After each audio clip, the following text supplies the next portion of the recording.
اعوذ باللہ من الشیطان الرجیم، بسم اللہ الرحمن الرحیم۔ آج کے اس لیکچر میں ہم روزمرہ اور محاورے پر بات کریں گے اور اس کی تعریف اور کچھ مثالیں اور کچھ وضاحت آپ کے سامنے پیش کریں گے۔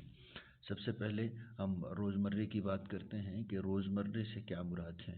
روزمرہ دو یا دو سے زیادہ الفاظ کا مجموعہ جو اہل زبان یعنی کہ وہ جن کی مادری زبان ہے یا وہ جو شعراء حضرات گزرے ہیں جو زبان میں تبدیلی کی اہلیت رکھتا ہو کہ بول چال کے مطابق حقیقی معنوں میں استعمال ہو یا ہوا ہو تو اسے ہم روزمرہ کہتے ہیں۔ مثلا وہ آئے دن اسکول سے غیر حاضر رہتا ہے، اس جملے میں آئے دن درست روزمرہ ہے، جبکہ عموماً لوگ آپ کو آئے روز استعمال کرتے ہوئے نظر آئیں گے جو کہ سراسر غلط ہیں۔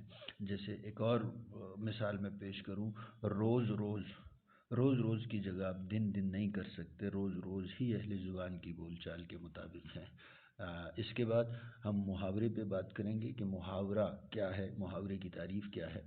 دو یا دو سے زیادہ الفاظ کا مجموعہ جو اہل زبان کی بول چال، یہ آپ یاد رکھیں، اہل زبان کی بول چال کے مطابق مجازی یا غیر حقیقی معنوں میں استعمال ہوتا ہے۔